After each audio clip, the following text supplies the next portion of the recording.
विशेष जब कामना रहती है, विशेष कामना, आज आपका मन कर गया 108 चावल के दाने मेरे को शिव जी को चढ़ाना,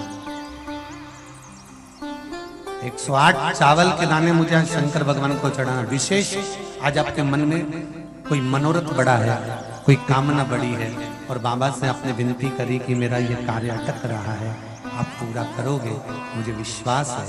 108 चावल के दाने चढ़ाना, आपने चंदन लगाया, हाथ की हथेली पर 108 चावल के दाने जो घर से गिनकर लेकर गए हो उसको हथेली में रखा। एक एक चावल का दाना नहीं चढ़ाया, हथेली में रखकर जो विशेष कामना, जैसे किसी कर्मकांडी ब्राह्मण से पूछा जाए पूजन होने के बाद में विशेष अर्घ दिया जाता है, विशेष अर्घ,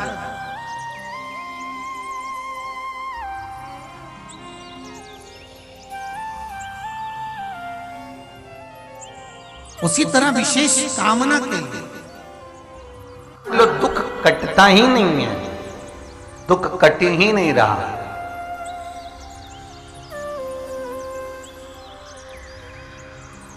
मान लो कोई ऐसा दुख आ ही गया कि वो कटने का नाम ही नहीं ले रहा, बहुत हार चुके हम जिंदगी से, वो कट ही नहीं रहा। थोड़ा ठीक होता फिर दुख आता, फिर ठीक होता फिर दुख आता। तो शिव और शक्ति का स्मरण करो। बेलपत्री के पेड़ के नीचे जब भी घी का दिया लगाने जाओ तो 2 बाती एक ही दिए के अंदर, एक चावल का दाना उसमें डालकर अपनी कामना कर फिर जलाओ। 3 या 4 सोमवार करके देख लो क्या जा रहा है। अगर मान लो कोई दुख ऐसा है कि वो कटने का नाम ही नहीं ले रहा है, कट ही नहीं रहा है, कभी कुछ तकलीफ कभी कुछ, बाबा का, शिव और सती का, शिव और पार्वती का, शिव शक्ति का, शिव अन्नपूर्णा का स्मरण कर लगाओ। जैसे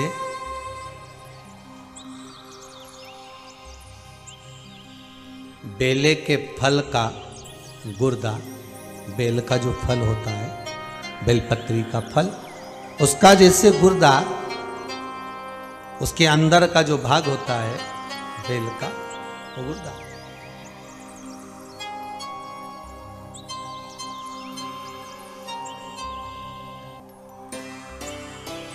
उसको अग्नि में जलाकर उसकी भस्म तैयार कर छान कर जब जब आपके यहां विद्वान ब्राह्मण शिव जी का अभिषेक कराते हैं, पूजन कराते हैं, तो उसमें लिखते हैं पूजन के साहित्य में बेलपत्री, धतूरा, दुर्वा, ये उसमें नीचे लिखेंगे भस्म। लिखते कि नहीं लिखते? लिखते हैं ना, भस्म अभिषेक में चाहिए रहते।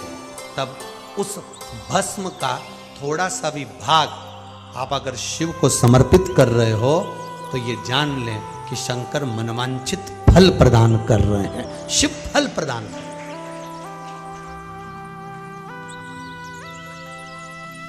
महाराज,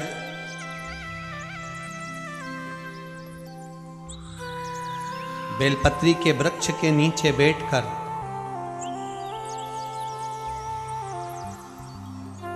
हाथ में एक बेलपत्र का पत्ता रखकर आप पंचाक्षर मंत्र नमः शिवाय, ओम नमः शिवाय या श्री शिवाय नमस्तुभ्यम या महामृत्युंजय मंत्र का स्मरण कर रहे हो, पर डंडी का भाग अपनी ओर, बेलपत्र की बीच वाली पत्ती का भाग बीच वाली उंगली की ओर रखकर अगर आप स्मरण कर रहे हैं और अपनी कामना कर बेलपत्री के वृक्ष के नीचे बैठकर उस पत्ते को सम्मुख रखकर बाबा से विनय कर एकांत में उस बेलपत्री के वृक्ष की छांव में, बेलपत्री के वृक्ष की छांव आप कामना कर उस पत्ते को शंकर भगवान के ऊपर समर्पित कर रहे हैं, तो ये जान कर रखें कि पार्वती और शिव का मिलन करवा रहे हैं और अपनी मनवांछित फल कामना पूर्ण करवा रहे हैं। क्योंकि शिव और पार्वती का जब मिलन होता है, शंकर पार्वती जब एक दूसरे के सम्मुख में होते हैं, शिव और पार्वती जब एक दूसरे के सामने अपने बच्चों के कारण एक दूसरे के सम्मुख में आते हैं, तो उनके चेहरे पर प्रसन्नता का भाव आ जाए।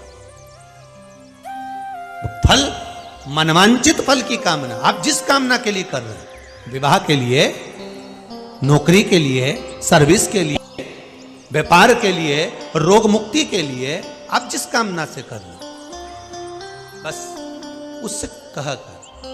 कभी सोमवार का दिन हो, क्योंकि शंकर जी को सोम प्रिय है, सोमवार का दिन, चंद्र का वार शिव जी को प्रिय है, शिव जी को प्रिय है। दुकान पर 24 घंटे बैठो तो व्यापार नहीं होता, घर में लक्ष्मी नहीं टिक रही हो, पैसा नहीं आ रहा हो, तो बड़ के पेड़ के नीचे, पीपल के पत्ते के ऊपर, बड़ के पेड़ के नीचे की मिट्टी को गीला कर कर पीपल के पान पर, पीपल के पत्ते पर एक शंकर जी के शिवलिंग का निर्माण करो। क्या बनाना? शंकर भगवान का शिवलिंग। शिवलिंग बनाकर उसकी बटकेश्वर महादेव के नाम से पूजन करो। 7 बार कच्चा दही चढ़ा दीजिए। उस दही को थोड़ा सा चम्मच में उठा लीजिए। उस दही को लाकर जहां तुम्हारा व्यापार है, जहां तुम कमाने के लिए बैठते हो, दुकान पर बैठते हो, उस दुकान पर उस दही से स्वस्तिक बना दीजिए। और इस पीपल के पत्ते पर जो बटकेश्वर महादेव का तुमने निर्माण करा है, इसको ले जाकर विसर्जन कर दीजिए। आपकी दुकान 3 महीने के अंदर धड़ाके से चलना प्रारंभ हो जाएगी। लक्ष्मी की कभी कमी नहीं आएगी। यह बटकेश्वर महादेव का पूजन है। कौन से महादेव है? जम के बोलिए, बटकेश्वर। स्कंद पुराण कहती है, जिस व्यक्ति पर कर्जा बहुत ज्यादा मात्रा में हो जाता है और कर्जा चूकता नहीं है, आप बहुत प्रयास कर लिए, करोड़ों रुपए का कर्जा हो गया, यहाँ से लिया वहाँ दिया, वहाँ से उठाया वहाँ दिया, वहाँ से उठाया वहाँ दिया, तो निवेदन है, कभी मौका लगे, कर्जा मुक्ति के लिए सारे वृक्षों में अगर कोई श्रेष्ठ वृक्ष माना गया है तो वो बट का वृक्ष माना गया महाराज। इसलिए प्रशासनिक कार्य के लिए, मानसिक टेंशन में, परेशानियों में बटकेश्वर महादेव का स्मरण किया जाए। और यदि निवेदन करूंगा, बहुत ज़्यादा यदि आपको कर्जा हो गया है, बहुत ज़्यादा कर्जा हो गया और वो कर्जा चूक ही नहीं रहा, तो थोड़े दिन बड़ के पेड़ के नीचे आप बटकेश्वर महादेव के लिए 1 लोटा पानी, उसमें थोड़ा सा पिसा हुआ चावल पीस के गला लेना, चावल को और पीस लेना, पीस के उस पानी में मिला लेना और मिलाकर उसमें थोड़ी सी हल्दी पिसी हुई डालकर बटकेश्वर महादेव के नाम से बड़ के पेड़ के नीचे अपनी कामना कर कर जो कर्जा हुआ है उस कर्जे का भान देते हुए, स्मरण देते हुए छोड़ दीजिए। महाराज 2 या 3 सोमवार एक ही जगह पर करना।